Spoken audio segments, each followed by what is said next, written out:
आदाब। बहुत बहुत इस्तकबाल है आप सभी का हमारे इस ख़ास प्रोग्राम गुफ्तगू में। और आज हमारे साथ मौजूद हैं दिल्ली के रोहिणी इलाके के लोकप्रिय बीजेपी विधायक विजेंद्र गुप्ता जी।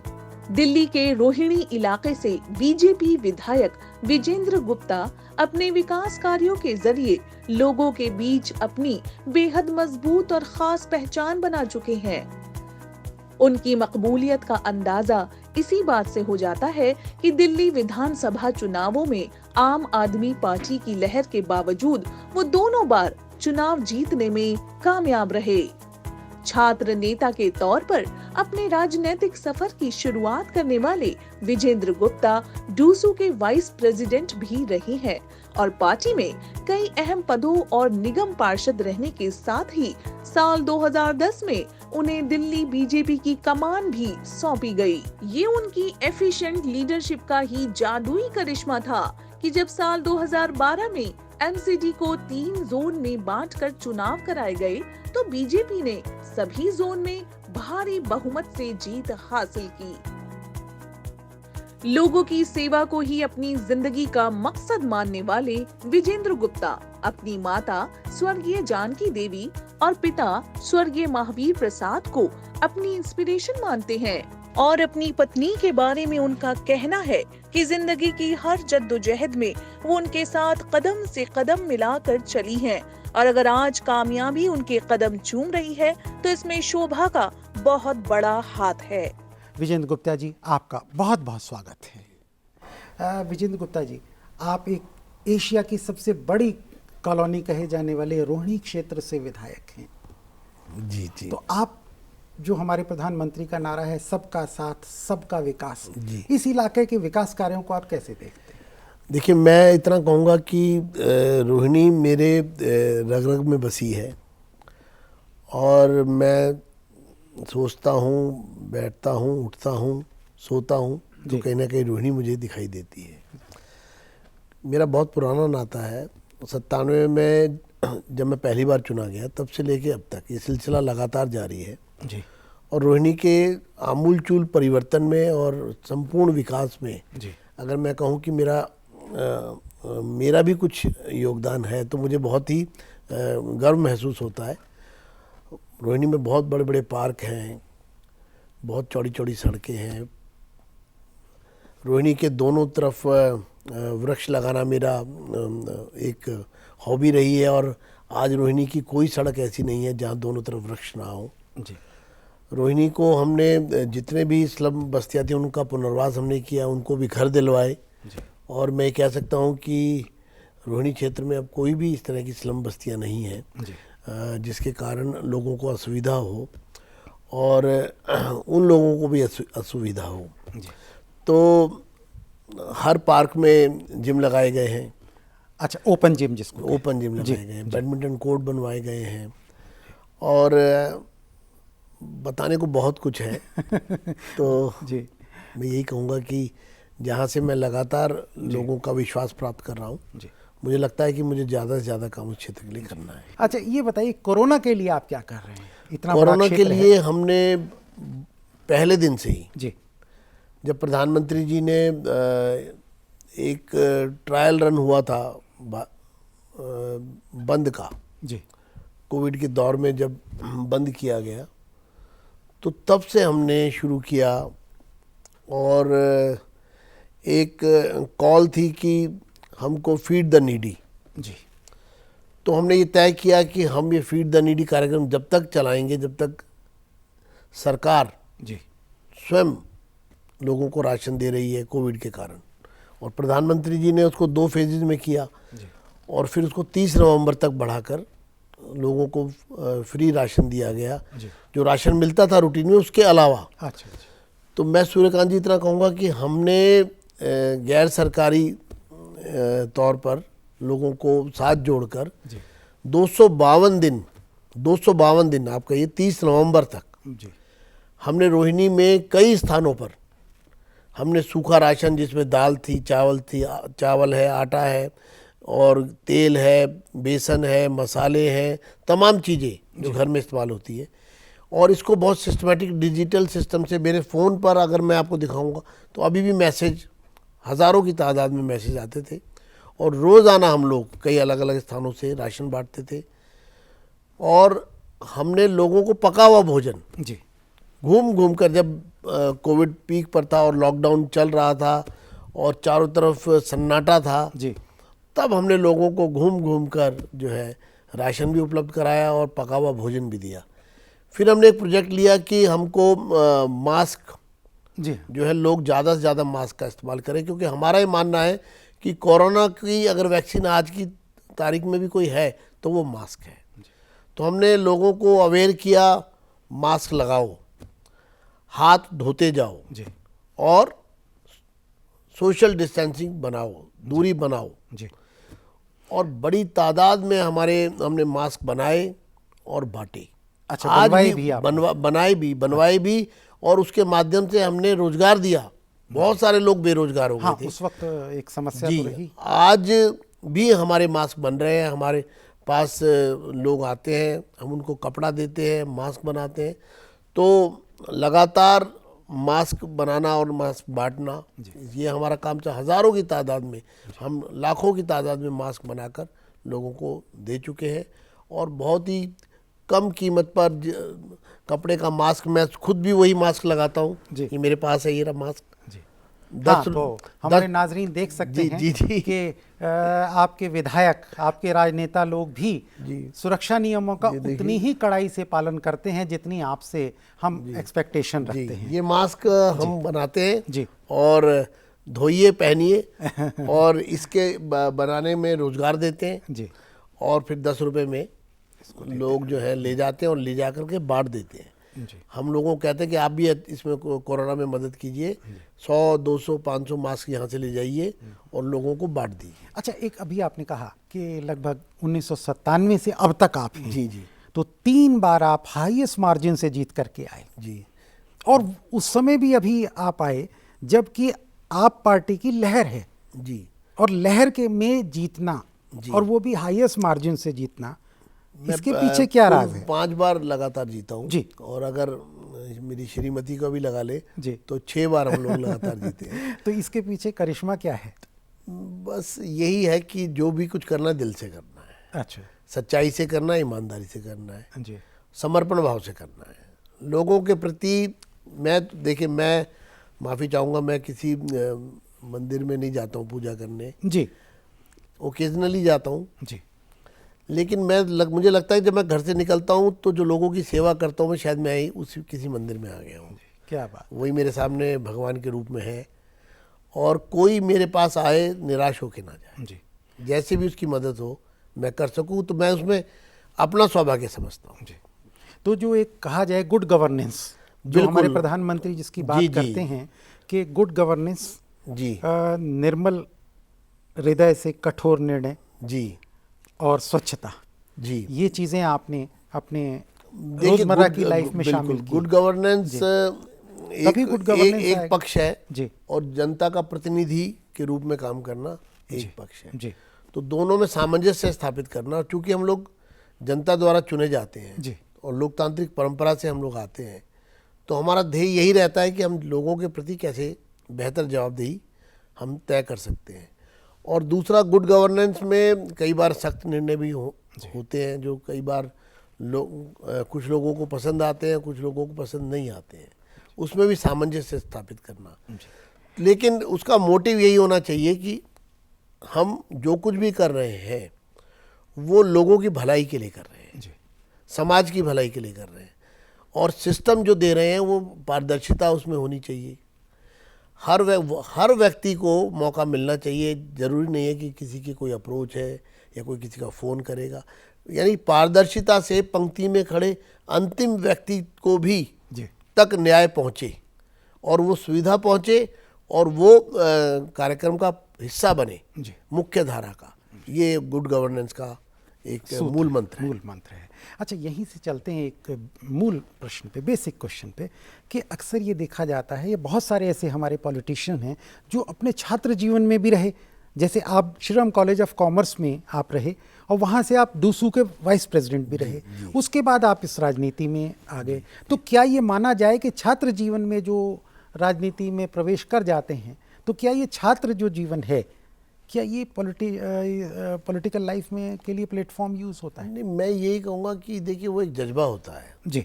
कोई छात्र, मैं अपने लिए कह सकता हूँ कि मैं छात्र राजनीति में या छात्रों का प्रतिनिधित्व जो मैंने किया, तो कोई ये मालूम नहीं था कि एक दिन हम इस प्रकार से राजनीति का सीधा हिस्सा बन जाएंगे। अच्छा, ऐसा कुछ तय नहीं था? ऐसा कुछ तय नहीं होता। ये वो एक जुनून होता है जी, एक जोश होता है, एक उत्साह होता है, एक कुछ कर गुजरने की एक मन में एक उमंग होती है। जी। और फिर ऐसे चीज़ें जो है आगे आपको ले जाती हैं। तो हालांकि ये बिल्कुल बात सही है कि जो लोग छात्र जीवन में छात्र राजनीति से जुड़े हैं, वो बड़े बड़े, अरुण जेटली जी दिल्ली विश्वविद्यालय छात्र संघ के अध्यक्ष थे, और माननीय सुशील मोदी जी हैं जो उप मुख्यमंत्री रहे बिहार के। तो बहुत सारे लोग हैं, दूसरी पार्टियों के लोग भी हैं, लालू यादव हैं, बाकी सब लोग छात्र जीवन से। तो मैं वही आपसे पूछना चाह रहा था, फिर से अपने क्वेश्चन दोहराता हूँ कि क्या ये जो छात्र जीवन जो राजनीति है, क्या ये एक नर्सरी मान लिया जाए या एक प्लेटफॉर्म? नहीं, एक प्लेटफॉर्म तो है। अच्छा। इसमें तो खैर कोई दो राय नहीं है। अगर 1975 का जेपी आंदोलन आप देखेंगे तो वो दिल्ली विश्वविद्यालयों के प्रांगण से ही प्रारंभ हुआ था। जी हाँ, बिल्कुल ठीक है। तो अमेरिका जब इमरजेंसी लगी, तो ये तो निश्चित रूप से आपकी बात सही है। जी। अच्छा, आप चूँकि 23 साल से रोहिणी में हैं, उससे पहले भी आपका एक पृष्ठभूमि रही है, तो आप किन किन कमेटियों में रहे और ऐसे क्या अहम काम किए, उसके बारे में हम जानना चाहेंगे। मैंने बहुत सारे प्लेटफॉर्म पे काम किया है। मैं जो जनता की सेवा से जुड़े हैं। स्टैंडिंग कमेटी का चेयरमैन रहा 2 साल जी। और जो सीधे तौर पर अगर कह सकते हैं कि चूंकि दिल्ली एक मेगा मेट्रोपॉलिटन सिटी है, और तब जिस दौर में मैं कॉरपोरेशन का मेंबर रहा, उस समय यूनिफाइड कॉरपोरेशन थी, कोई पूरी दिल्ली की एक कॉरपोरेशन है ये अलग अलग, और दिल्ली के नगर निगम को बहुत सारे अधिकार हैं।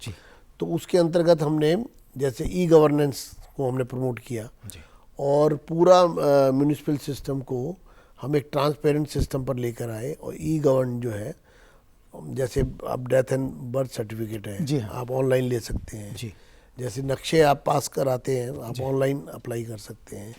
इसी तरह की तमाम सुविधाएं जिसमें आपको किसी से डायरेक्ट कांटेक्ट में आने की ज़रूरत नहीं है और आप ऑनलाइन कर सकते हैं। तो ऐसे बहुत सारी चीज़ें जो हैं, और ई गवर्नेंस को हमने बढ़ावा दिया। Unit area method, house tax की प्रणाली को बदलने के लिए हमने बहुत काम किया, और जिससे कि पारदर्शिता आए, वो हमने। हाँ, वो पारदर्शिता निश्चित रूप से आई। माफ़ी चाहूँगा आपको रोकने के लिए, नहीं तो कहीं ना कहीं म्यूनिसिपैलिटी के जो इंस्पेक्टर या जो कर्मचारी थे, वो कहीं ना कहीं जेब में सेंध जरूर लगाते थे। निश्चित रूप से। तो इसके लिए आपको मैं बधाई दूंगा, आपके पूरे संगठन को, आपको, कि वाकई में उसको ऑनलाइन करके जो एक ह्यूमन करप्शन की गुंजाइश थी, वो आपने बंद कर दी। बिल्कुल। तो ऐसे दर्जनों फैसले हैं जिनका मैं खुद चश्मदीद भी हूँ और जिनको लागू करने में हमारी विशेष भूमिका रही है। और दिल्ली के विकास को लेकर के, डेवलपमेंट को लेकर के हमने, और डिसेंट्रलाइज डेवलपमेंट जो है वो हर गली कूचे तक डेवलपमेंट पहुँचे, उसके लिए योजनाएं बनाई, उनको क्रियान्वित किया। तो मुझे कहीं ना कहीं एक आत्मसंतुष्टि भी होती है कि जब हमने किसी कॉन्क्रीट प्लेटफॉर्म पर हमको बैठने का मौका मिला, गवर्न करने का मौका मिला, रूल करने का मौका मिला, या कहिए कि डिसीजन मेकिंग करने का मौका मिला, हमने जनता को फोकस करके योजनाएं बनाई। और विशेष रूप से मुझे अभी तक याद है, मैं जब चेयरमैन बना स्टैंडिंग कमेटी का, तो अटल जी को मैं बहुत एडमायर करता था। क्या बात। तो मैंने जब पहली बार बजट पेश किया, और बजट प्रस्तुत करने के बाद उसका वॉल्यूम हमने बड़ा किया था, उसको उस समय 5,000 करोड़ तक हम लेके गए थे। तो मैं बाबजी, अटल जी को मैं बाबजी बोलता था, तो मैं बाबजी के पास गया, और वो प्राइम मिनिस्टर नहीं थे तब, एक्स प्राइम मिनिस्टर हो चुके थे। तो उनको मैंने बड़ी खुशी से बताया कि बाबजी, मैंने आज पहला बजट पेश किया है, और 5,000 करोड़ रुपए पे हम बजट को लाए हैं, लगभग 3,000 करोड़ से। तो और उसमें यही, तो उन्होंने मुझसे छूटते एक ही बात कही कि मुझे पूरी बात नहीं बताओ, मुझे इतना बताओ कि इसमें आपने गरीबों के लिए, क्या बात है। ज़रूरतमंदों के लिए क्या क्या योजनाएं आपने आप ला रहे हो, आप लाए हो और आप कर रहे हो उनसे काम। तो मुझे एक तरह की शिक्षा उनसे मिली उस समय कि जब भी कोई निर्णायक भूमिका में हो आप, तो आपकी कोशिश यही रहनी चाहिए कि ज़रूरतमंद को आपको ध्यान रखना है। जी विजेंद्र जी, बीजेपी के अध्यक्ष, दिल्ली इकाई के अध्यक्ष आप रहे हैं, तो आपका अनुभव कैसा रहा है? सूर्यकांत जी, मेरा अनुभव बहुत अच्छा रहा, क्योंकि मैं जब भाजपा अध्यक्ष के रूप में काम कर रहा था तो हम विपक्ष में थे। न केंद्र में हमारी सरकार थी, न दिल्ली में हमारी सरकार थी, और वो संघर्ष का एक दौर था। जी यानी कि जब मोदी जी देश के प्रधानमंत्री बने हैं जी और लोगों ने मोदी जी को हाथों हाथ लिया कि देश के प्रधानमंत्री होने चाहिए, उससे जस्ट पहले का जो पीरियड था 2010 से 2013, जी वो संघर्ष का था। और कांग्रेस की दिल्ली की सरकार भी और केंद्र की सरकार भी, आप समझिए कि उस दौर में पूरी तरह हमने उस सरकार के खिलाफ मोर्चा खोला, और दिल्ली चूँकि देश की राजधानी है, जी संगठन को हमने मजबूत किया और संघर्ष के रास्ते पर पार्टी को लेके गए। जी। तो वहाँ मैं समझता हूँ आपने एक बेहद अनुशासित, जी, बेहद डिसिप्लिन जिसको कहा जाए, जी, और कंट्रोल्ड एक चीज़ों को निश्चित रूप किया। से बहुत हमारे पार्टी के एक एक कार्यकर्ता को तैयार करना, खड़ा करना, जी, जोड़ना, संगठन करना, संगठन को मजबूत करना। जी, अनुशासन, संगठन, जी, और एक निश्चित निर्णय की तरफ जी, उसको मोड़ा आपने। बिल्कुल। जी और पहले जब ट्राइफर्केशन हुआ, कॉरपोरेशन का पहला इलेक्शन था, जी तो तीनों नगर निगमों को भारतीय जनता पार्टी ने भारी बहुमत से विजयी बनाया। बिल्कुल आप, तो ये मुझे इस बात तो की इसे आप खुशी एक है। अपने अध्यक्ष कार्यकाल की जी, उपलब्धि मानते एक बड़ी हैं। उपलब्धि मैं मानता हूँ कि 3 हिस्सों में बट गई थी कॉर्पोरेशन एक हाँ। से, और 3 अलग अलग इलेक्शन थे, हाँ, और एक इसके- साथ तीनों को हमने जीता। 3-0 से हमारा जी, स्कोर और इसके पीछे ये भी मंशा रही कि दिल्ली वासियों की बेहतर से Definite- बेहतर तरीके से definite, ये तो सर्विस की जा सके। बिल्कुल। जी। अच्छा, यहीं से चलते हैं आपके पर्सनल लाइफ में। हम भी जानते हैं, आपने भी बताया कि आप बेहद साधारण परिवार से जी, जी, और इस ऊंचाई पर पहुंचे। जी। तो इस जद्दोजहद के पीछे क्या आपकी संघर्ष रहा, क्या आपका वो रहा? देखिए, मैं इतना कहूँगा कि मैं ये मानता हूँ और महसूस भी करता हूँ कि व्यक्ति को हमेशा जी फाइटिंग मोड में रहना चाहिए, एक संघर्ष। जी, क्योंकि संघर्षों से रीता जीवन मेरे लिए नहीं मेरे तूफानी मन को यह स्वीकार नहीं। जी मुझे तो चाहिए एक ऊंचा महान लक्ष्य और उम्र भर, जी, बहुत बढ़िया। उम्र भर जी संघर्षों का अटूट सिलसिला। आओ हम भीड़ सुदूर यात्रा पर चलें, जी, क्योंकि हमें नहीं चाहिए छिछला, निरुद्देश्य और लक्ष्यहीन जीवन। क्या?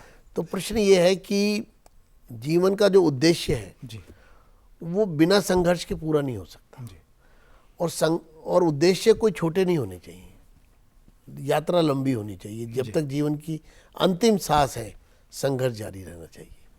तो शायद ये फाइटिंग मोड, फाइटिंग स्पिरिट, और कोई जीवन को सरल मान के और बहुत आपको कोई केक वॉक मिलेगी लाइफ में, जी, तो फिर आप शायद कहीं ना कहीं रुक गए हैं। जी, तो कई बार लोग कहते हैं कि सेटिस्फाइड हूँ मैं, तो मैं कहता हूँ ये मत कहिए, जी, आप हमेशा डिससेटिस्फाइड रहिए। और जब तक आपके मन में कुछ करने की उमंग नहीं होगी, जी, तब तक आप जो है उसको करने के लिए कोशिश नहीं करेंगे। कहते हैं कॉलेज के जो ईयर्स होते हैं, छात्र जीवन का जो कॉलेज जीवन है, वो सबसे गोल्डन होता है। जी। और आप एक मशहूर दिल्ली यूनिवर्सिटी के Shri Ram college of commerce से पढ़े, जी, जहां आसानी से एडमिशन की तो सोच ही नहीं सकता। जी, जी, एकेडमिक ब्रिलियंस के साथ कहीं ना कहीं फाइनेंशियल स्टेबिलिटी भी चाहिए। जी, जी। तो उस छात्र जीवन को के बारे में आप कुछ ऐसे अनछुए पहलू मैं जो आज तक आपने देखिए, ना कहे हमारे- उसे बताना चाहें। हम जब लोग यूनिवर्सिटी में थे तो हम तो यू स्पेशल में चलते थे, जी और जब मैं चुनावा प्रतिनिधि था, वाइस प्रेसिडेंट था दिल्ली स्टूडेंट्स यूनियन का, तो एक जो लोग ऑनर्स के स्टूडेंट हैं, मैं उनको एक एग्जांपल के तौर पर एक वाक़या बताना चाहता हूँ कि उसके साथ सब्सिडी जो है सब्जेक्ट होते थे जी। और उसके मार्क्स जो है वो मेन के साथ ऐड नहीं हाँ, होते थे। ऑनर्स में सब्सिडी ऑनर्स के में लिए, सब्सिडी हाँ, सब्जेक्ट जी, के जी। मार्क्स ऐड नहीं होते थे। तो दिल्ली यूनिवर्सिटी ने एक बार फैसला लिया, मुनीस रजा साहब उस समय जी। वाइस चांसलर थे, तो फैसला लिया गया कि अब सब्सिडी के मार्क्स भी ऑनर्स के स्टूडेंट्स के साथ जुड़ेंगे। तो हम खुद ऑनर्स के स्टूडेंट रहे थे, तो हमें लगा ये तो बहुत बड़ी जाती है, क्योंकि जो सब्जेक्ट सब्सिडी के हैं उसका कोई मेन स्ट्रीम से कोई लेना देना नहीं होता। और स्पेशलाइज करता है, जब ऑनर्स करता है आदमी जी। तो स्पेशलाइज तो करता है। एक लोगों से हमने कमिटमेंट की कि हम ये सब्सिडी को के मार्क्स की मैंडेटरी इसको समाप्त कराएंगे। लोगों ने कहा कि ये तो फैसला हो चुका है, लागू हो गया है और तमाम प्रोसेस से गुजर चुका है। तो हमने यू स्पेशल में घूम घूम के दिल्ली यूनिवर्सिटी के हर कॉलेज में मैं सुबह ये सोच करके कि आज ARSD कॉलेज पहुंचना है, आज शहीद भगत सिंह कॉलेज पहुंचना है, आज शादरा में श्यामलाल कॉलेज जाना है, जी, जी। आज गांव में श्रद्धानंद कॉलेज में जाना है, आज वेस्ट में राजधानी शिवाजी कॉलेज में जाना है। तो यू स्पेशल पकड़ पकड़ के और एक एक कॉलेज, एक एक क्लास, एक एक स्टूडेंट्स को मोटिवेट करके जी। और एक तय तारीख पर हमने सबका आह्वान किया कि आप मॉरिस नगर पहुंचिए। जी। और वो हमारा आंदोलन इतना सफल हुआ जी। और वो इतना बड़ा मोमेंटम बना कि वाइस चांसलर को अपने कमरे से बाहर आकर जब वो मार्च चला मॉरिस नगर से और वाइस चांसलर ऑफिस की तरफ, जी। तो वाइस चांसलर को बाहर आके अनाउंस करना पड़ा कि हमने ये अपना फैसला वापस ले लिया है। जी। तो ये सब तो संघर्ष हुए एक चुने हुए प्रतिनिधि के रूप में, लेकिन वही उसके साथ साथ जो मेरी जीवन संगनी है जी। वो भी मुझे दिल्ली यूनिवर्सिटी में मिली जी। और अच्छा। एक डिबेट के दौरान मिली। और मैं तो बहस के दौरान आप दोनों प्रतिभागी थे या प्रतिभागी पक्ष में थे? प्रतिभागी थे। अच्छा। और दिल्ली में प्रतिभागी नहीं थे थी वो मतलब डिबेट, पार्टिसिपेंट थे या? पार्टिसिपेंट्स थे हम। अच्छा, पार्टिसिपेंट फॉर एंड थे। अगेंस्ट नहीं थे। मैंने सोचा शायद लड़ाई से कुछ शुरुआत हुई। फॉर एंड अगेंस्ट तो नहीं थे, डिबेट में थे। डिबेट। फॉर एंड अगेंस्ट उस तरह तो एक टॉपिक था, उस पे सबको अपनी अपनी बात कहनी थी। जी। लेकिन सबसे बड़ी बात है कि वो दिल्ली में नहीं था कार्यक्रम। अच्छा। वो बिट्स पिलानी में एक हर साल एक बहुत बड़ा वहाँ पर एक कंपटीशन होता है जी। और वहाँ भाग लेने में गया था। तो हुआ ये कि जब मैंने डिबेट की और हमारी शोभा जी ने डिबेट की, तो डिबेट के बाद मैंने उनको कहा कि आपने बहुत अच्छा बोला है और मुझे लगता है आपको प्राइज़ मिलेगा जी। और आप प्राइज़ लेगी, आपने मुझसे अच्छा बोला है। जी। तो मुझे वो बताते हैं कि जब मैंने उनको ऐसा कहा तो उनको बहुत अच्छा लगा। जी। तो कहने का अर्थ ये है तो वो कि एक टर्निंग पॉइंट था कहीं हाँ ना जी, कहीं जी। किसी प्रेम की कोपल के फूटने का। जी जी जी कुछ ऐसा भी हो सकता है शायद। जी। जी। और फिर वो जिंदगी के वो भी एक दौर रहे हैं विश्वविद्यालय में। जी। मैं बहुत ज़्यादा पार्टिसिपेट करता था इस तरह के कॉम्पिटिशन्स में। जी। ड्रामा में करता था, डिबेट में करता था। जी। तो वो मुझे लगता था कि मुझे फर्स्ट प्राइज़ लेना है। जी। तो मैं जब एक एक्टिव पॉलिटिक्स का पार्ट बना, एक एक्टिविस्ट बना स्टूडेंट पॉलिटिक्स का, उससे पहले का जो दौर था फर्स्ट ईयर सेकंड ईयर का, उस समय मैंने बहुत पार्टिसिपेट किया। जी। बहुत सारे इनाम भी जीते और फिर वहीं से सिलसिला पॉलिटिकल भी शुरू हो गया। तो एक मैं समझता हूँ कि वो जीवन के 6-7 वर्ष जो विश्वविद्यालय में हम लोगों ने बिताए, जी। वो एक ऐसा लम्हा कहिए, ऐसा समय कहिए, ऐसे क्षण कहिए उसमें है जो शायद कभी ज़िंदगी से अलग नहीं हो सकते, भुला ही नहीं जा सकते। जी, इसमें दो राय नहीं। अच्छा, यहीं से हम चलते हैं कि हर व्यक्ति का कोई ना कोई इंस्पिरेशन सोर्स होता है। वो आपके पिताश्री हो सकते हैं, माताजी हो सकते हैं, गुरु हो सकते हैं। तो आपका इंस्पिरेशन सोर्स कौन है? मैं यही कहूँगा कि मुझे इंस्पायर किया है हमेशा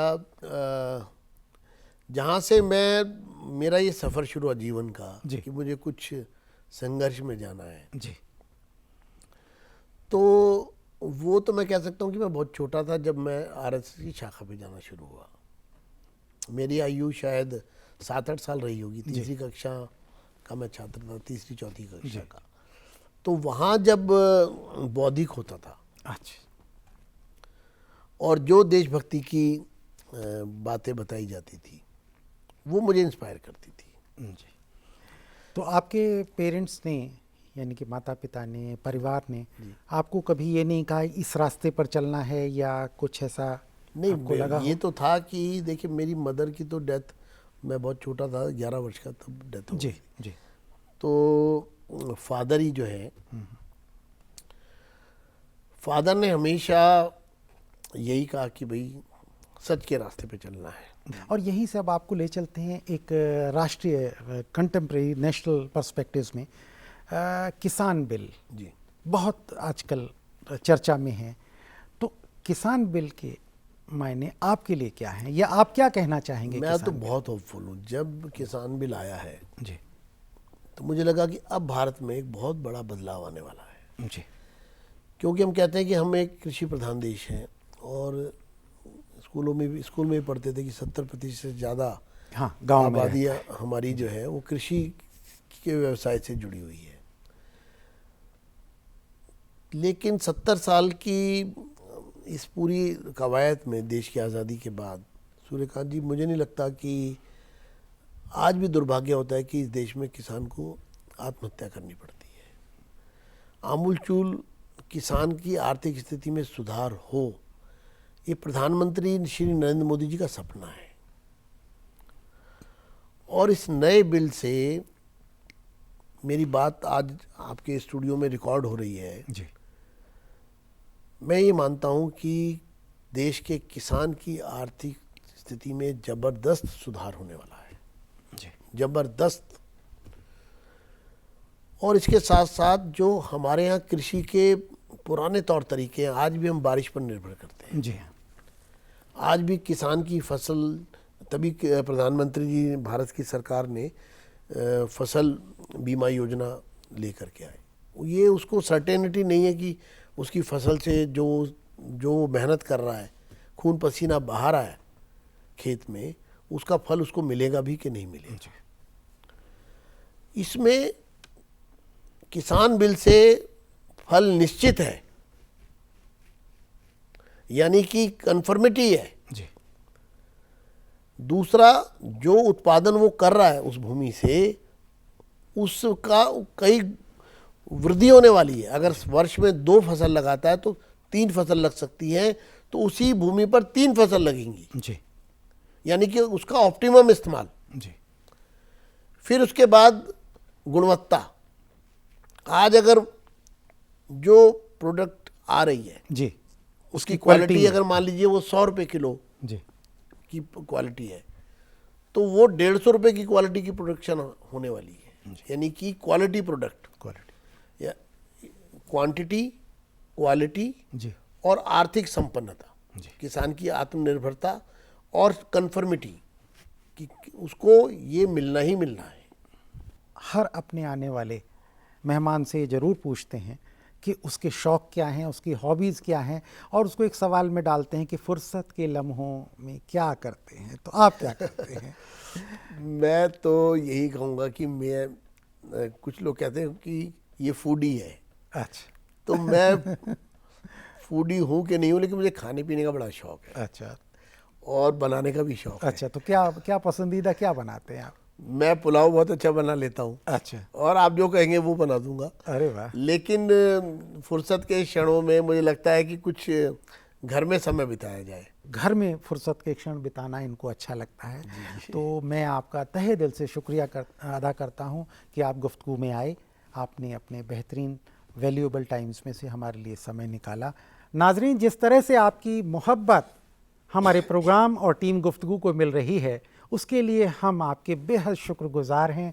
यूं ही अपना प्यार बनाए रखिए और देखते रहिए गुफ्तगू हर शनिवार रात 8:30 बजे और इतवार दोपहर 12:30 बजे, सिर्फ डीडी उर्दू पर।